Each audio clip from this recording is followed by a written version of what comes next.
आप सभी का स्वागत है हमारे YouTube चैनल केमिस्ट्री हब में। आज हम जो बात करेंगे वो बात करेंगे आइसोटोनिक सॉल्यूशन के बारे में। तो व्हाट आर आइसोटोनिक सॉल्यूशन, इसके बारे में आज डिस्कस होगा।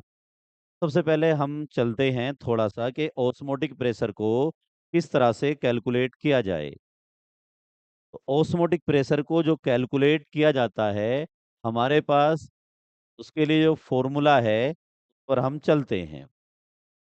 ऑस्मोटिक प्रेशर को पाई से और पी से डिनोट कर सकते हैं, और ये हमारे पास फॉर्मूला है इसका एम एस टी।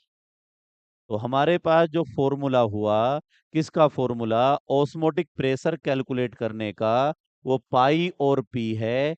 और पाई और P is equal to M S T. M क्या है, मोलैरिटी है of solution. M molarity of solution. S है सॉल्यूशन कांस्टेंट। एस क्या है, सॉल्यूशन कांस्टेंट। अगर इसको हम इसकी वैल्यू लें 0.0821, हम इसे ले सकते हैं एटमॉस्फेयर लीटर पर केल्विन पर मोल में। और हमारे पास जो है, जो टी है वो है एब्सोल्यूट टेम्परेचर। एब्सोल्यूट टेम्परेचर का मीनिंग क्या है, अगर कोई टेम्परेचर हमें डिग्री सेंटीग्रेड में गिवन है, तो डिग्री सेंटीग्रेड वाला टेम्परेचर हम यहाँ यूज नहीं करेंगे, उसमें हम 273.15 ऐड करेंगे। एग्जैक्ट वैल्यू जो है, अगर मान लो कहीं 10 डिग्री सेंटीग्रेड है, उसको हमें केल्विन में चेंज करना है, तो उसमें हम ऐड करते हैं 273.15। लेकिन हम उसमें यूज कर सकते हैं 273 भी। तो ये हो जाएगा आपका 283 केल्विन। जब डिग्रीज हम ये भी ऐड कर सकते हैं और इतना भी ऐड कर सकते हैं, उसमें कोई प्रॉब्लम नहीं है। तो एब्सोल्यूट टेम्परेचर क्या है, जब डिग्री सेंटीग्रेड में आप 273 ऐड कर दें तो बन जाएगा 283 केल्विन। इस टेम्परेचर को हम एब्सोल्यूट टेम्परेचर कहते हैं। अब आगे चलते हैं। अगर इस फॉर्मूले को थोड़ा-सा हम और बढ़ाना चाहें तो और भी बढ़ जाएगा। एक्सपेंड कीजिए इसे, तो आपका पाई इज़ इक्वल टू हो जाएगा, एम होता है number of moles of solute upon volume of solution. हमारे पास ये एसटी हो जाएगा, तो पाई वी इज़ इक्वल टू हो जाएगा एनबीएसटी। इस फॉर्मूले को भी हम यूज़ कर सकते हैं। और अगर हम आगे और चलते हैं, इसको और एक्सपेंड करना चाहें तो और एक्सपेंड कर सकते हैं। ये हमारे पास जो है, ये हो जाएगा W B upon M B, और ये हो जाएगा एस टी। अब हमारे पास जो ये एस टी है, हम जो बात करते हैं एस टी की, तो हमारे पास एस तो पता है, टी पता है, डब्ल्यू क्या, बी क्या है, mass of solute in gram. Mass of solute in gram. और एम बी क्या है, molar mass of solute. V क्या है, volume of solution in litre. इसको हम लीटर में लेंगे। तो ये अगर हमें ऑस्मोटिक प्रेशर कैलकुलेट करना है, तो ये वाला फॉर्मूला यूज कर सकते हैं, ये वाला यूज कर सकते हैं, ये वाला जो भी उसने आपको वैल्यू दी हो, उसके बेसिस पर हम ऑस्मोटिक प्रेशर कैलकुलेट कर सकते हैं। अब बात आती है, जो हम बात कर रहे थे, व्हाट आर आइसोटोनिक सॉल्यूशन। तो पहले हम आपको बताते हैं कि आइसोटोनिक सॉल्यूशन क्या है। देखिए, आइसोटोनिक सॉल्यूशन की तरफ हम चलते हैं। आइसोटोनिक सॉल्यूशन क्या होता है, इसके बारे में बात करते हैं। सपोज करो हमारे पास कोई टू सॉल्यूशन है। अब कोई हमारे पास टू सॉल्यूशन है, ए एंड बी। ये ए है और ये बी है। तो हमारे पास जो है ए और बी, जो हमारे आइसोटोनिक सॉल्यूशन है, अगर इनके दोनों के टेम्परेचर, इसका T1 लें, इसका T2 लें, और दोनों इक्वल हों, और हमारे पास इसका ऑस्मोटिक प्रेशर P1 लें, इसका ऑस्मोटिक प्रेशर P2 लें, तो P1 is equal to P2 हो, तो ऐसे सॉल्यूशन कहलाएंगे आइसोटोनिक सॉल्यूशन। जिन सॉल्यूशन के आपके टेम्परेचर सेम हो, ऑस्मोटिक प्रेशर सेम हो, उनको कहा जाएगा आइसोटोनिक सॉल्यूशन।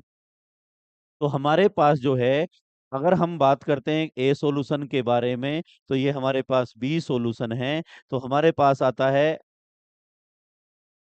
P1, पी को पाई से भी डिनोट कर सकते हैं, यहाँ पर हमने बताया गया है आपको। P1 इज इक्वल टू हो जाएगा M1S T1 और इधर हो जाएगा P2 इज इक्वल टू हो जाएगा M2S T2। अब दोनों के क्योंकि इक्वल हैं ओस्मोटिक प्रेशर, तो P1 इज इक्वल टू हो जाएगा P2। P1 की वैल्यू है M1S T1, इसकी वैल्यू है M2S T2। एस से एस कैंसिल हो जाएगा और टी वन से टी टू कैंसिल हो जाएगा, क्योंकि दोनों आपस में इक्वल हैं। तो M one is equal to हो जाएगा एम टू। यानी कि जिनके ऑस्मोटिक प्रेशर सेम होंगे उनके आपके तीन टर्म सेम होने चाहिए। टेम्परेचर सेम होना चाहिए, आपका जो है ऑस्मोटिक प्रेशर सेम होता है, और आपकी मोलरिटी भी सेम होती है, मोलर कंसंट्रेशन भी सेम होती हैं। तो क्या क्या सेम आया आइसोटोनिक सॉल्यूशन के लिए? Temperature same, osmotic pressure same, और आपका मोलर कंसंट्रेशन सेम। अब एक बच्चा क्वेश्चन करता है कि सर हमारे पास दो सॉल्यूशन हैं, हमारे पास दो सॉल्यूशन हैं, कोई सी और डी हैं, ये हमारे पास टू सॉल्यूशन हैं। एक का ऑस्मोटिक प्रेशर मान लीजिए 200 है और एक का है 300। अब हमसे किसी ने कहा 200 एटीएम है और ये आपका 300 एटीएम है। यहाँ तो दोनों इक्वल थे, आपने आइसोटोनिक कह दिया, लेकिन यहाँ दोनों के अलग अलग हैं, तो इनको क्या कहा जाए? इनको कहना है इस वाले सॉल्यूशन जिसका ऑस्मोटिक प्रेशर हाई है, हाई मतलब हाइपर, तो इनको कहा जाएगा हाइपरटोनिक सॉल्यूशन, हाइपरटोनिक सॉल्यूशन। और जिसका ऑस्मोटिक प्रेशर कम है उसको कहा जाएगा हाइपोटोनिक सॉल्यूशन, हाइपोटोनिक सॉल्यूशन। तो हमारे पास दो सॉल्यूशन हैं, अगर दोनों में जिसका लोअर है वो हाइपो और जिसका ज्यादा है वो हाइपर। हायर वाले के लिए हाइपर, लोअर वाले के लिए हाइपो। तो आपके जो है या तो दोनों के सेम होंगे तो आइसोटोनिक, अलग अलग हैं तो उनको एक को हाइपो कहेंगे एक को हाइपर कहेंगे। बात आती है कि आइसोटोनिक सॉल्यूशन का थोड़ा सा यूज करते हैं।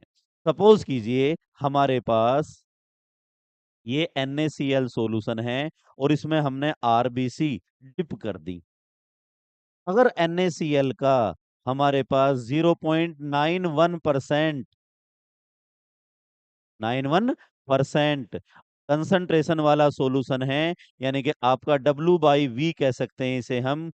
अगर हमारे पास NaCl का 0.91% W/V सॉल्यूशन है, तो ये आरबीसी के, ये जो हमारे पास आरबीसी हैं रेड ब्लड सेल्स, ये दोनों जो हैं आपस में आइसोटोनिक होंगे। आइसोटोनिक मतलब दोनों का टेम्परेचर सेम होगा, ऑस्मोटिक प्रेशर सेम होगा, मोलर कंसंट्रेशन सेम होगा, और मोलर कंसंट्रेशन सेम होगा तो ये आपस में एक दूसरे पर कोई इफेक्ट नहीं डालेंगे। अगर सपोज कीजिए हमने आपके जो आरबीसी लिया, आपके जो हमने आरबीसी डिप किया, उसकी कंसंट्रेशन आपका जो है 0.91 सॉल्यूशन से, 0.91% W/V सॉल्यूशन से, आपका जो है जो NaCl सॉल्यूशन है वो इससे लेस देन है, इससे कम है, लोअर है। आपका जब इससे लेस है, लोअर है, कम है, तो क्या होगा? ये कम है यानी कि आपका ये लो है, और अब आरबीसी हो गई हायर। जब आरबीसी हायर हो जाएगा तो लो वाला अंदर में चला जाएगा, और जब ये अंदर जाएगा तो इसको कहा जाएगा एंडो ओस्मोसिस, और उस टाइम पर आरबीसी ब्रस्ट हो जाएंगी, फट जाएंगी, क्योंकि ये स्वेल्स हो जाएंगी। क्योंकि हमने ये कहा है कि जो अब अपने सॉल्यूशन लिया है ये 0.91% से कम है, लो है। तो लो वाला ओस्मोसिस में क्या होता है? लो वाला हाई की तरफ मुंह करता है, लो वाला हाई की तरफ मुंह करेगा। तो 0.91% वाला जो सॉल्यूशन है आपका जो है वो तो आइसोटोनिक है, कोई इफेक्ट नहीं पड़ेगा। लेकिन अगर इसकी कंसंट्रेशन डिक्रीज कर दी जाए तो अब ये इसके अंदर एंट्री कर जाएगा, आपकी आरबीसी फूल जाएंगी, और आरबीसी फूल जाएंगी तो वो ब्रस्ट हो जाएंगी। अब बात आती है अगर इसको हम हाई कर दें, आपके कंसंट्रेशन हमने इससे इसकी हाई कर दी, जब इसकी कंसंट्रेशन हाई कर दी, आरबीसी इसमें डिप किया गया, अब उसकी लो हो गई। अब लो हो गई किसकी? आरबीसी की। जब आरबीसी की लो हो गई तो इससे लिक्विड बाहर आ जाएगा, जब इससे लिक्विड बाहर आ जाएगा तो ये श्रिंक हो जाएंगी, छोटी हो जाएंगी, आपकी जो है सिकुड़ जाएंगी। तो क्या हो जाएगा? आपके आरबीसी छोटी हो जाएंगी, क्योंकि ओस्मोसिस ये कहता है कि आपका हमेशा लो वाला हाई की तरफ मूव करता है, और जब लो वाला हाई की तरफ मूव करता है, इसमें लो वाला अंदर गया वो स्वेल्स हो गई, इसमें लो वाला बाहर आ गया तो ये आपका जो है श्रिंक हो गई। तो ये हमारा एक टॉपिक था आइसोटोनिक। तो आई होप आपको ये क्लियर हुआ होगा। आगे नेक्स्ट क्लास में बात करते हैं। थैंक